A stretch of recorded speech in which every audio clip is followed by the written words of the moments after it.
Clinton urges the need to moderate social media platforms online. Otherwise, they will, quote, lose total control. We should repeal Section 230 if they don't moderate content. We lose total control. Why would the single least popular political figure in the last half century want to take control of any social media? Why would that be? Why is she saying we? She's not in any office. What control of what? What the hell is she control? I had no idea things had gotten so out of hand that they might lose total control. They only partial. Or you want to hear her say it? Here, she's going to say it. There should be a lot of things done. We should be, in my view, repealing something called Section 230, which gave. If this were an hour crime drama, this is where the defendant slips and says that they would. This is where that music would come on. Dun dun. Right after she says this. Here we go. There should be a lot of things done. We should be, in my view, repealing something called Section 230, which gave platforms on the internet immunity because they were thought to be just pass-throughs, that they shouldn't be judged for the content that is posted. But we now know that that was an overly simple view, that if the platforms, whether it's fake... Hey, is this an overly simple view? Hillary is a lizard from outer space. I don't know. Facebook or Twitter X or Instagram or TikTok, whatever they are, if they don't moderate and monitor the content, we lose total control. So that's where if this was an hour crime drama, that's where the music would come up and the actor would realize, oh, I just accidentally confessed. Because that's what she just did there. I don't buy it. Michael Smerconish getting that confession? I don't believe he would be clever enough. Couldn't you guys find someone even more repulsive and unpopular than Hillary Clinton to sell full-on fascism? Hey, Hillary, put on your ugliest pantsuit. We need you to say that you should control everything. Come on, repealing the Constitution is necessary, guys. We need to do this. How else are we going to destroy the country from the inside out? Without getting rid of this annoying roadblock of free speech. Yeah. No, come on, come on with me and destroy the Constitution. We should have less free. They're going to repeal free speech, but not guns. So imagine how great that's going to be. Yeah. Work out.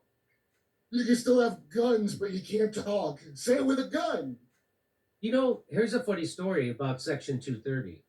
Do you know what Section 230 is? So Section 230 is if you're a bookstore and someone writes a book that has something that's criminally slanderous or defamatory in a book that you sell, you don't sue the bookstore. The bookstore has immunity from that. You sue the publisher and you sue the writer because the bookstore is not the publisher. But on social media, you also can't sue social media, even though they act like a publisher. How do they do that, Jimmy? Well, they censor people and they censor certain things. So right. If a bookstore owner was going into books and blacking out certain parts of it, they would then be considered a publisher. Right. So they don't have to tell them. They want to do it without being told what to censor. And that's what social media does. So they get a special cutout called Section 230. Well, they say, even though you're acting like a publisher, we're going to treat you like a bookstore. So you have no liability. Yeah. And then you can censor on behalf of us. And then when people don't like it, you go, we're a private company. You can do what you want. We're a private company. So funny story about Section 230. Trump was threatening himself to repeal Section 230 back before the Twitter files came out. Do you remember that? Yeah. And now that Tim Pool talk about it. And now that the Democrats no longer have total control, Hillary wants to repeal Section 230. It's crazy. Everybody on the conservative side was like, they should repeal it. They're censoring people. They should get sued. They should risk liability now. Yes. And all the Democrats, it's unbelievable to hear her saying that now. And they all agree. Here's Tim Walz saying it. I think we need to push back on this. There's no guarantee to free speech on misinformation or hate speech, and especially around our democracy. Yes, there is, Tim. You know what? There isn't a guarantee. There's no guarantee for free tampons in the men's room or white guy taco night. There's an absolute guarantee for free speech, including hate speech, by the way. That means I can freely say that the way you make tacos is an abomination to God. Do you know that? And do you know how he makes them? It's real bad. How does he He make calls it them? white guy tacos. And how dare you, sir? Oh, by the way, which Lewis Carroll drawing does he look like? Tweedledee and Tweedledum, or the Walrus and the Carpenter? If you ever had, look at that face. How does he make tacos? It's like mayonnaise and tuna. Dude, it's an ad, White Guys for Harris ad, where Kamala's asking about what he's into. He goes, I make white guy tacos. And she goes, well, as long as you use spice. And he goes, no, I don't use spice. That's a White Guys for Harris ad. Here's Kamala Harris saying the same thing. And will put the Department of Justice of the United States back in the business of justice. We will double the Civil Rights Division and direct law enforcement to counter this extremism. We will hold social media platforms accountable for the hate infiltrating their platforms because they have a responsibility. So the hate. So when she says there's, What is she talking about? she's saying social media platforms responsible for the hate infiltrating their platforms. She means like people with a conscience who demand that they speak out about Palestine. She means like that. The ones injured by experimental medical procedures. She means like Right. that. How about family members of those still missing in North Carolina? She means that kind of hate infiltrating. Oh yeah, Americans, those people, they hate being killed, fucked over, robbed, and then gaslit about it. And then so you're not allowed to talk about that. That's the kind of hate she's talking about, being infiltrating. So she's not talking about. By the way, great job arresting people for saving lives there. What the hell? They let Sean Penn go in his boat when Hurricane Katrina happened, at least, to pick people out of the water. Remember that?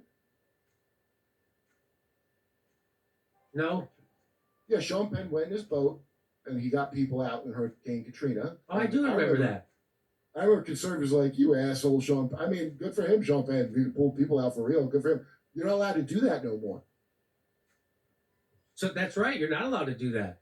It's only legit, as Pete Buttigieg says, only legitimate rescue efforts, meaning the ones that have a contract to a vendor attached to it. Yeah, right. Yeah. So they're all for it. So that's Kamala Harris. I mean, that's over the top censorship and control of speech. Tim Walz, the same thing, and Hillary Clinton. They're all in. Isn't it funny how they're all in agreement on on hating the Constitution, getting rid of the First Amendment and free speech, so they can control you?